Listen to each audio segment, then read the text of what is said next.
We're going to spoil it in 5, 4, 3, 2, 1.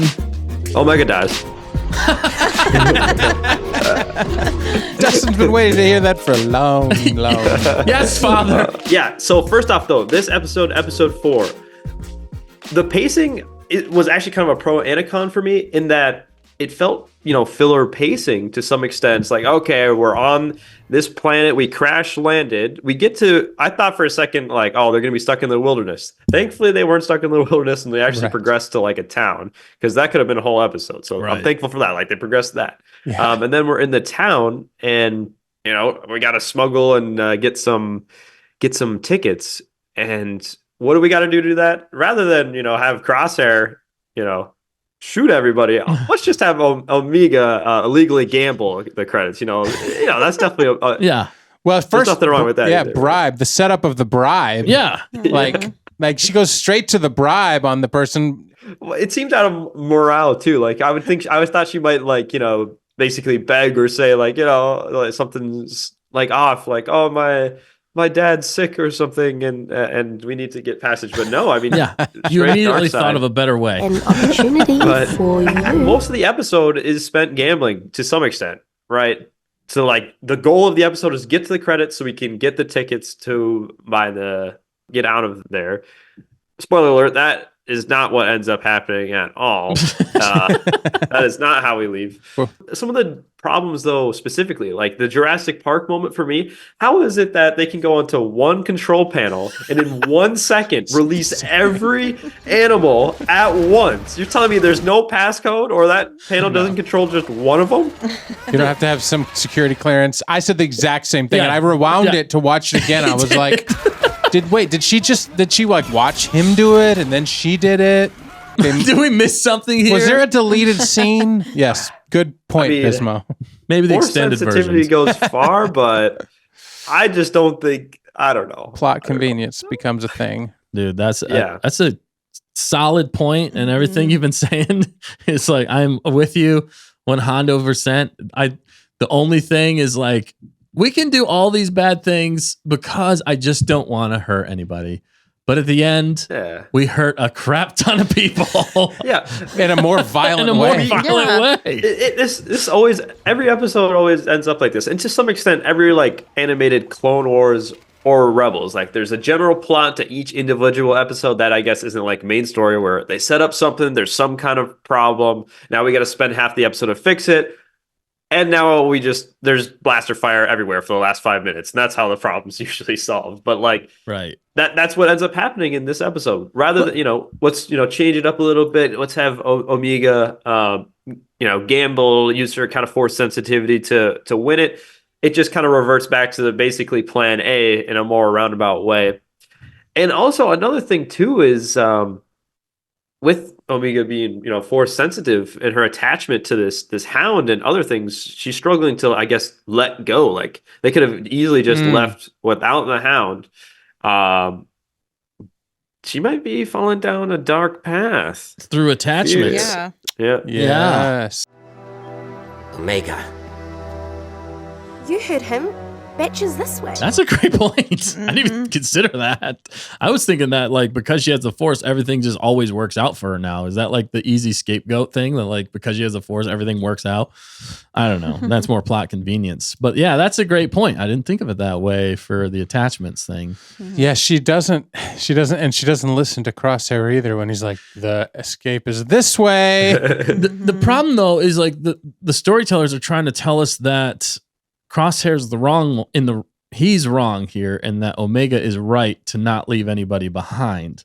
That's why, like, what's the lessons? That's starting to be my biggest thing with this show. Like, if little girls are looking up to Omega, what are we learning here? To not hurt somebody, we have to lie to them and also bribe somebody and then gamble as a child. We're going to gamble to get what we want. Everything's always going to work out fine no matter what. And I get to boss around all the adults. I mean, I personally don't want my kids watching that. I just don't really like the, like, Crosshair gets no say. Like, why is it not a team? Like, they should be trying to enforce teamwork, and working together. I guess they do have very conflicting personalities, but it's kind of like, Omega Way or the Highway. Yeah. Yeah, and it follows episode 3 and the jailbreak, which I re-edited in a short. It was very cruel. I love that way. That way would have made so much more sense. I mean, she because they're like, how did you get out of prison? And it ends with that scene, which we can get to. But basically, she's like, you did it by yourself? And then I'm thinking, basically, yeah. She told Crosshair, and then she just kind of like on a whim was like, follow me. And then when it came time to shoot, like nobody can hit them either because apparently Crosshair can't. That's okay. That's expected though. That's expected. Yes, they can't get shot, right? But the dog doesn't even get shot. I mean, I'm like, okay, but big giant barreling thing. But it just kind of followed the same pattern in this episode where she's running in front and he's behind her because she disagreed with the plan. And yes, like you said, they should have named it the Omega Show, though. If you're going to do that, you should have named it the Omega Show. And we kind of went off on that last week. I think one of the biggest mistakes in some ways, in my opinion, of this season so far is they didn't age up Omega enough. I think if they would have aged her up a couple years even or something like that, I think that would have gave us some more weight to these characters. I think you would have been able to deliver on some more heavier moments. Right. And we would have probably felt that distance between Omega, Hunter, and Wrecker a lot more than what we did at the end of this episode, which was also another con for me. Like, it's technically for us. Okay, I know it's been months for them, and they kind of showed that through the first 3 episodes. But for us, it's really only been 3 episodes that she's been away from Hunter and Wrecker, and whenever they get back to them, was anybody surprised that she made it back to them? I mean, I just didn't have that emotional connection. Also, for the fact that she hasn't grown any as a character to this point for us to really feel connected with her, that she got back to Wrecker and Hunter. I don't know. Am I off in left field here? What do you guys think? Yeah, I mean, them dropping the 3 episodes at once is that's basically 2 weeks for us. If this was a episode by episode drop, 4 weeks, that probably would have felt a lot more weight. The benefit, though, of this is where we are right now. I thought would be like mid-season finale, like getting the gang back together. They've broken out. We are on episode 4, and we've got 12 episodes to work with. Honestly, like the things we expected and knew what was going to happen have happened, and I'm okay with it now. That just means we can do a lot more cool stuff. Like I like that kind of progression where we're not spending half the season to do what we kind of already expect we are going to do. I was thinking about throwing Andor under the bus, but the first 6 episodes of Andor, I think I would have appreciated Andor a lot more if that arc, with all those really cool colors and that like heist where they stole our credits, if that was the first 3 episode arc, that would be great. And if he was like out of the prison by halfway through the season, and then we're already getting some of his missions going on, I would have appreciated that, I guess, more so. So I guess, although the pacing to some extent these episodes has been slower in tone, they've accomplished a lot, which to some extent could be like, well, they kind of rushed this, so maybe we don't feel as much weight, so that's a drawback. But the positive is now we have a lot more of like a fun playing field with a lot more uncertainty. So it really depends now, because if the things that they teased, which I want to reference about 2 or 3 minutes into this episode, Omega is trying to get those coordinates back to Mount Tantus. Is that going to be the main plot point of the season, or like a mid-season finale? So I hope that, I don't know how I feel. If destroying like Mount Tantus is like kind of like their big thing, like how do we feel about that? If that's the main series. Yeah, that's the question I have now going forward. I mean, what's the main plot now going forward? Well, I feel like it is. I feel like it is like Bismo's saying. She's like, we can't leave the dog behind. We can't leave Crosshair behind.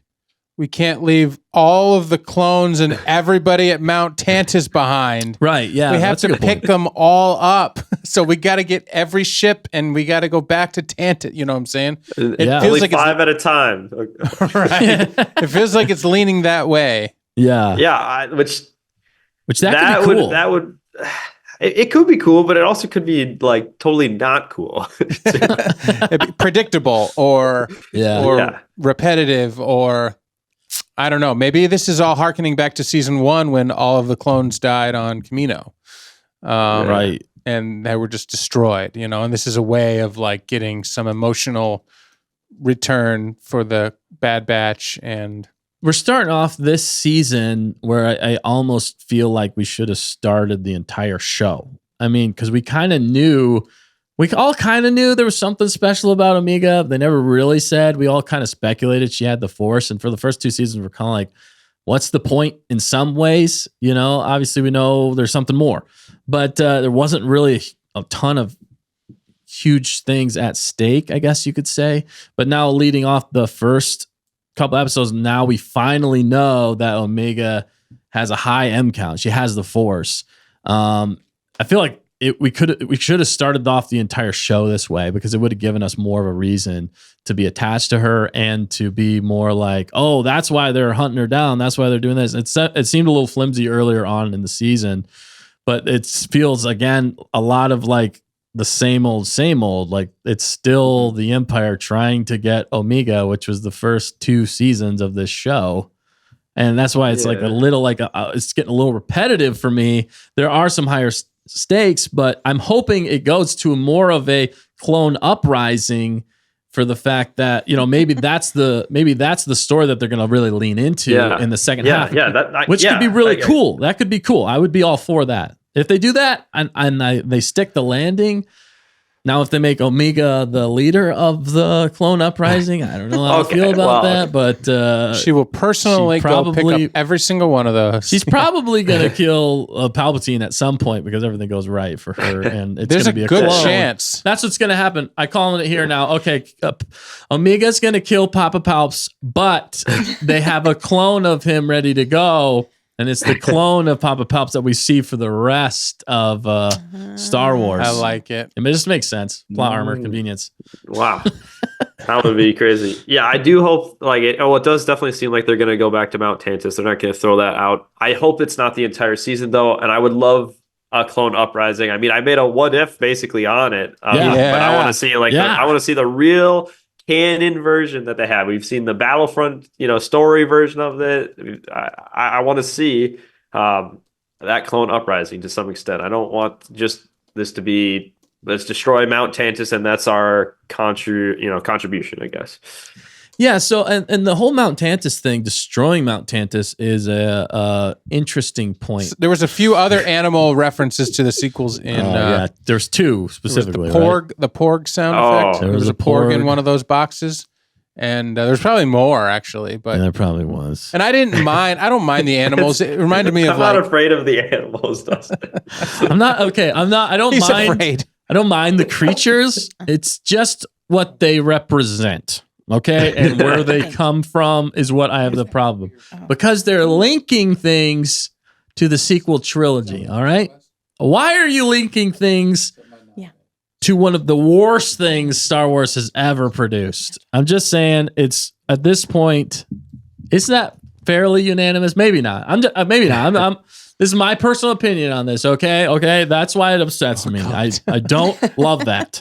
Rathtar? Rathtar. Yeah, that's close. It had to have been a Rathtar. I think it looked like a Rathtar, but it may not have been. But he deserved to get, Yeah, he was just a tax man, cheating his way through. And I like the casting actually of his character. The voice actor was great. Yeah, they did. He looked, like every imp that needs to get, eaten by a monster. Yeah. So I liked that. Credit. Yeah.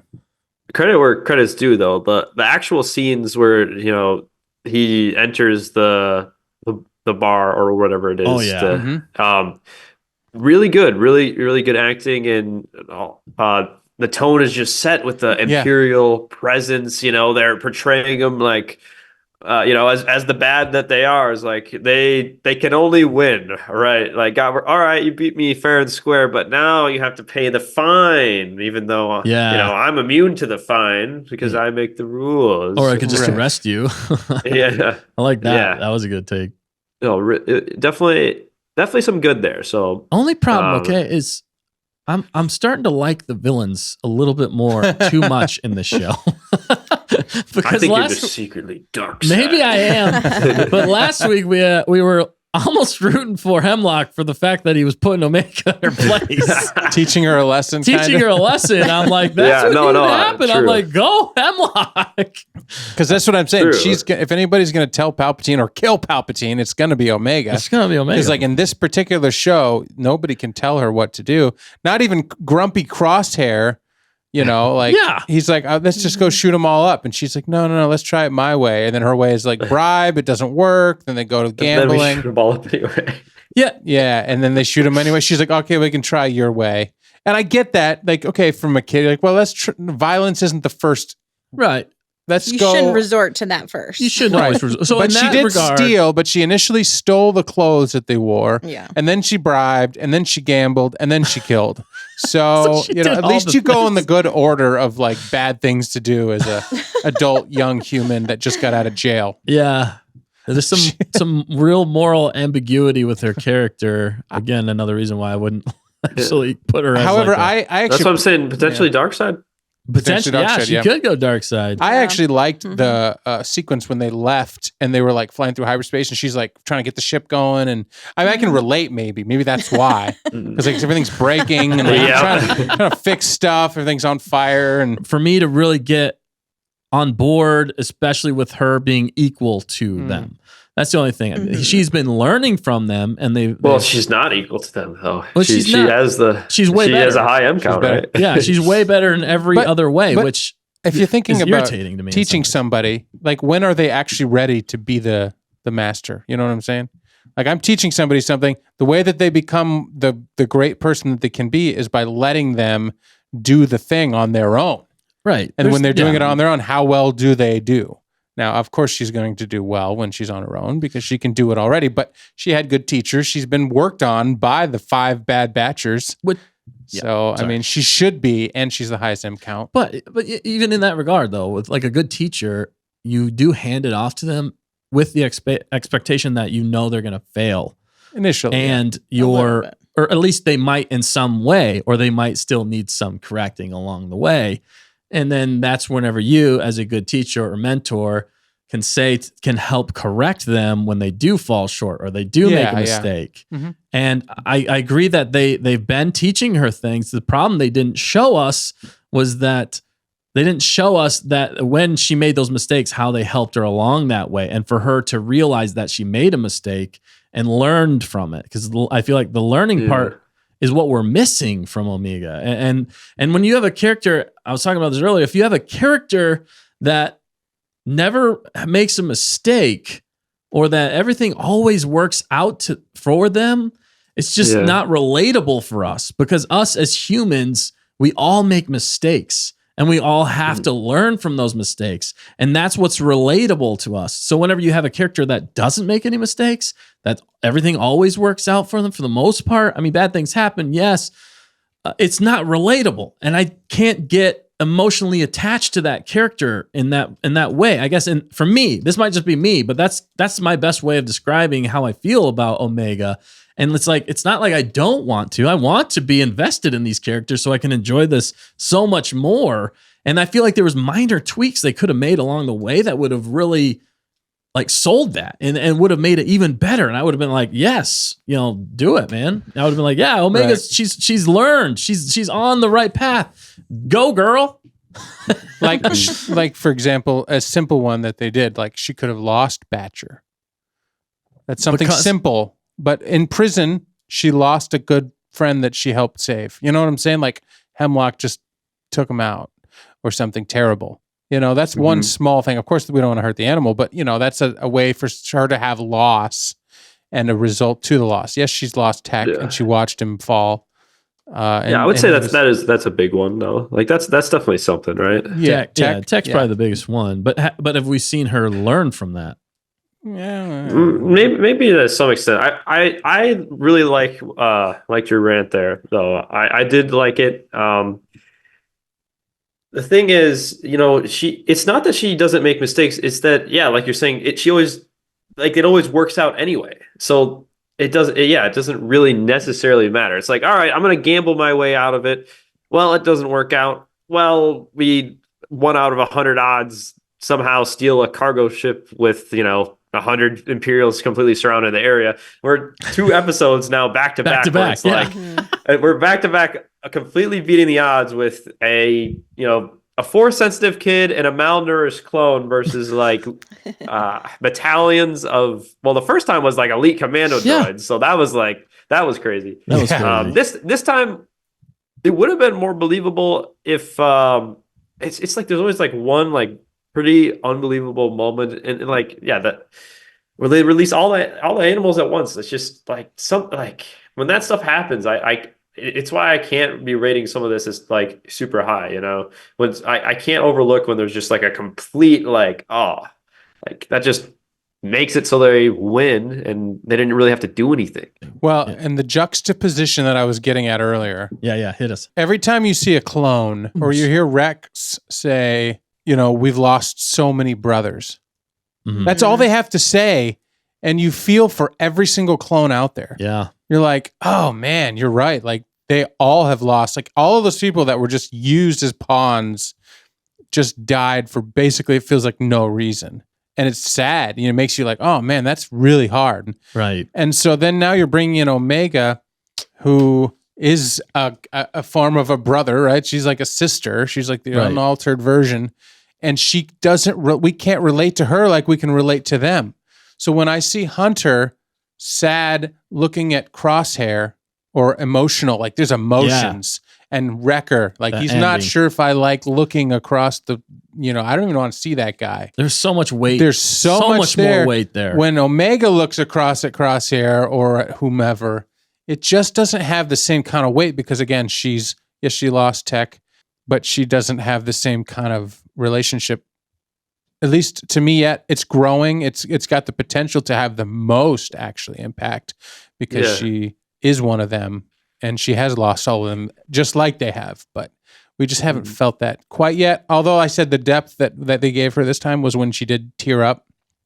Mm-hmm. I mean, from an emotional acting perspective, like that was a heavier moment for her. So I feel like she went up a notch. Yeah. I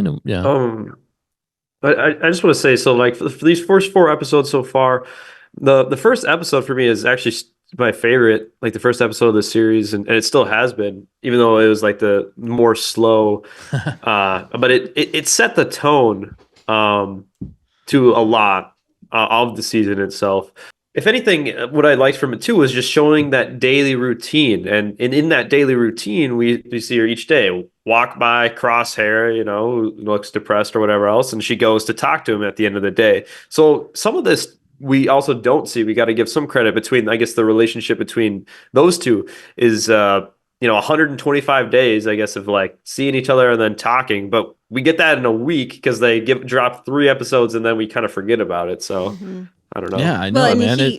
He was rude to her the entire time. So when maybe she has an opportunity to get away from him, she's like, sure, fine, I'm done. They're almost, instead of parents at some point, I feel like they're almost just more like older brothers just trying to help out as best they can. The sad part for me is I just feel like that nerfed them so much for it to be the Bad Batch in that regard. But I can see it better from that perspective. Instead of parents, I feel like they're more like just older brothers trying to help her out and failing. Specifically Hunter. I definitely, like all the other like brothers, I would say brothers, and she refers to them as brothers, but it did seem like there was a little bit more of a connection, especially at first to Hunter. Correct. He was more dadish because he was the leader. He's a leader. Yeah, he's the leader. He's the captain or whatever. But since she showed up, I mean, is he really the leader anymore? It's like I like the Crosshair theme at the end, the emotional weight of Crosshair and Wrecker and Hunter, like not embracing, like, and it leaves you off as a cliffhanger. Like, okay, what does that mean? Is Crosshair now going to just take off? He's got his ship. They're going to go their way. Yeah, it's like, no, please don't. That's like, what it feels like. I do feel that. Like, I'm like, that would be so annoying though. Imagine he does leave again though. Like, come on, you got to get like, come on. I know. After all that, right? Well, but what would their mission be?